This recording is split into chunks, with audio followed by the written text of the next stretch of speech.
Australians are being urged to change their mindset over achieving COVID zero when vaccination rates are high, of course. States with high cases like New South Wales are now deliberately focusing on those vaccination rates.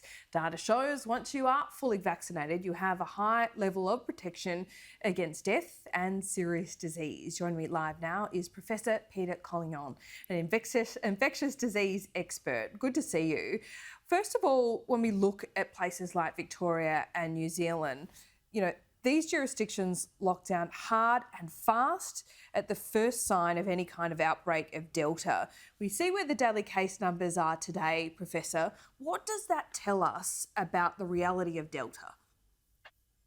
Well, I think it means, in particular, if you look at New Zealand, where they locked down after one case, that getting eradication or elimination of the Delta variant is very difficult, if maybe not impossible. Now, other places have done it, and it may be a function of climate. Like in Brisbane, there was, some cases and that stopped. Even in Canberra, where I live, we locked down with one case, but we've still got quite a number of cases per day. So we'll just have to wait and see. There is some hope that you might be able to do it, but a large city like Melbourne, you can think it's quite difficult because it gets into communities that are essential workers with crowded accommodation, lots of children. It gets spread mainly in the workplace and the home. So, I think that's difficult, and I think it's what's happening in Auckland as well. So, but even if you do get rid of it, it's almost inevitable that it'll come back.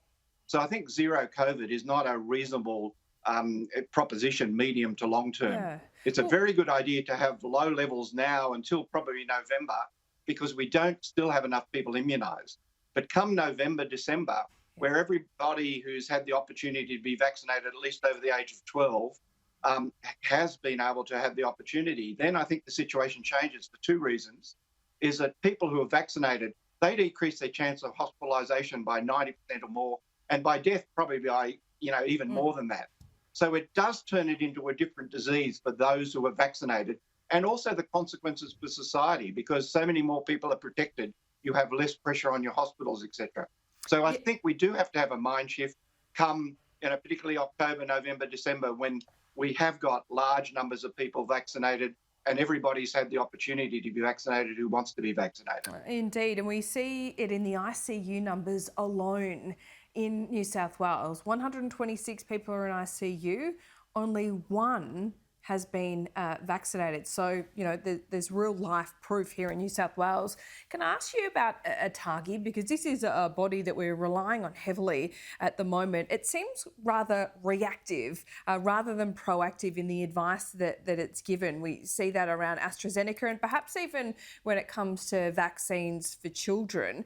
Do you think that has been a huge mistake over the last 12 months about how these approvals and advice has been given?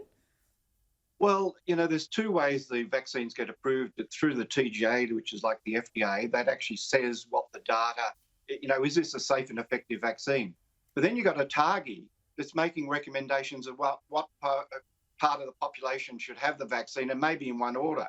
And I might say the whole response in Australia, which was to vaccinate those most at risk of dying. You've got a 1 in 10 chance of dying if you're over the age of 80. It was entirely appropriate that the vaccine was rolled out in those older age groups. Now, my only beef, if you like, with ATAGI is when we saw these really rare vaccine side effects with the AstraZeneca, they, appropriately said, look, this is preferred for people over the age of 50 because the risk ratio is so much higher. I think the big mistake is when they took it from 50 to 60 without any other data showing there was an increased risk, in my view, because that undermined the confidence in the AstraZeneca vaccine, which is the only vaccine we've got still in large quantities because we're making it here. Now, the Pfizer vaccine has other side effects and, in fact, has more of these side effects of myocarditis in younger people, particularly males. So it is really important that a group like ATAGI do make those decisions and give advice. But having said that, they can't make it until the data is presented to them and they see what the circumstances are in Australia and likely to be. Yeah. So at the moment, basically, we do have vaccines available for people over the age of 12. The reality is we still don't have enough vaccine, and we won't have that for another couple of months. So even opening it up to everybody over the age of 12, that doesn't help people get the vaccine because we need more. The US, for instance, has not supplied Australia with any vaccine as far as I can see. It's all coming from Europe, from Pfizer's subsidiary there. And that's a reality for another month or two, at least. Supposedly, we're going to get 2 million doses a week come the end of September, early October of Pfizer and Moderna. Then we will finally be in the position where there will be enough vaccine for everybody over the age of 12 who wants it. But at the moment, the only vaccine we've got in large quantities is AstraZeneca. So anybody over the age of 50, if you're not vaccinated, go out now and get vaccinated. And for people over the age of 18, it's a risk benefit. You know, there's a 1 in a million chance that you might get this rare side effect. But if you ride a bicycle, that's a much higher risk of dying or getting injured. So there's lots of things we do routinely without thinking about that have got a much higher risk for a real problem. And the reality is AstraZeneca is as good as the Delta vaccine at stopping you getting into hospital and dying from all the varieties. So there is no reason not to avail yourself to the vaccines we've got available. If you're in, the age group that, for instance, the 12 to 18-year-olds that need the Pfizer, that will be an issue because there still is a supply issue, but that problem will go away over the next month. Indeed. We look at the risk profile, as you say. This is all about risk at the moment. Once we get vaccinated, that risk does diminish somewhat. You talked about that older cohort, the need for them to get the vaccine. It's been available to them for months and months. Supply hasn't been an issue at that older age group because those older people were prioritised. As you say, rightly, we're starting to get more vaccines. What the data shows us is that, though, if you're under the age of 40, you're more likely to get it and spread it because you're keeping what's left of the economy going. Now, Pfizer has been approved for those 12 and older. Do you think this kind of prioritisation needs to change now? There's a lot of anxiety about children getting it, even though the data shows that it doesn't affect them severely. Perhaps once we get more Pfizer vaccines, for example, we can just say, all right, let's get 1.2 million children done in the next 2 weeks and prioritise them. Is that a good idea?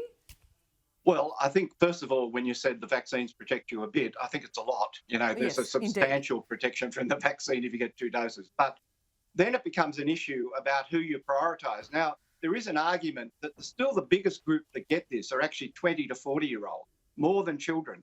The 20 to 30-year-old parents are much more likely to get it than their children. And if children get it, they're getting in the home. So I think there is an argument about prioritising that 20 to 40-year-old for the vaccines that we've got available. I mean, I really think if you're over the age of 50, you really do need to go and get the AstraZeneca because you can get it today or tomorrow through your GP. But we do need that 20 to 40-year-old vaccinated, and particularly younger females, 20 to 30-year-old. They have a higher risk than, say, a 60-year-old from this AstraZeneca vaccine side effect. Now, it's still pretty small relatively, but it's higher. So there is some issues about who should get priority to the vaccines as they become available. The reality is, if you were 70-year-old, you had the opportunity since March or April to get vaccinated.